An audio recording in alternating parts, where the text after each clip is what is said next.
আজ বানালাম veg tomato stick. বানানো খুব সহজ আর খেতে কিন্তু খুবই ভালো লাগে।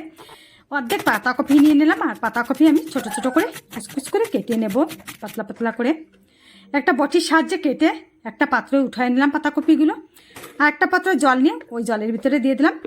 ধুইয়ে আমি কুকারের ভিতরে দিয়ে দিলাম পাতাকপিগুলো জল ছেঁকে, আর কুকার ঢাকনা বন্ধ করে 3টে সিটি দিয়ে নিয়ে কুকারের সিটি বেজে গেছে, তার মানে পাতাকপি সেদ্ধ হয়ে গেছে।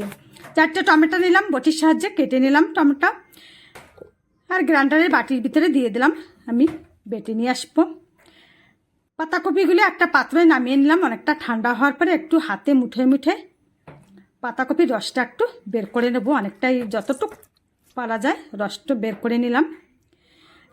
তারপরে পাতাকপির ভিতরে দিয়ে দিলাম কুচি করা কাঁচা লঙ্কা, ধনে পাতা, সামান্য একটু জিরে গুঁড়ো, 1 চামচ কর্নফ্লোর, 1 চামচ বেসন, আর সামান্য লবণ দিয়ে আমি মেখে নিলাম। আপনারা অন্য অনেক মশলা দিতে পারেন, যেমন কি ধনে গুঁড়ো, আদা বাটা, রসুন বাটা। তো আমি ওইসব দিই না, আমি সামান্য মশলা দিয়ে বানাচ্ছি। তারপরে একটা একটা করে স্টিকে আমি ওই মিশ্রণটা লাগিয়ে নিলাম।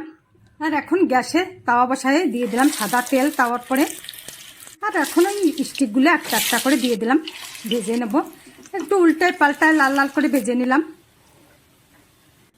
ভেজে আমি একটা পাত্রে তুলে নিলাম তেল ঝরিয়ে।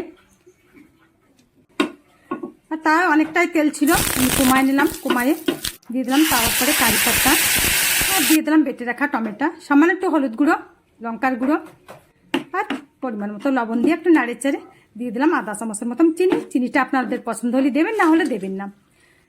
তারপরে নাড়ে চেড়ে সেই নিলেই রেডি হয়ে গেল ভেজ টমেটো স্টিক। আপনারা এভাবে বানিয়ে নিতে পারেন, ভীষণ টেস্টি হয়।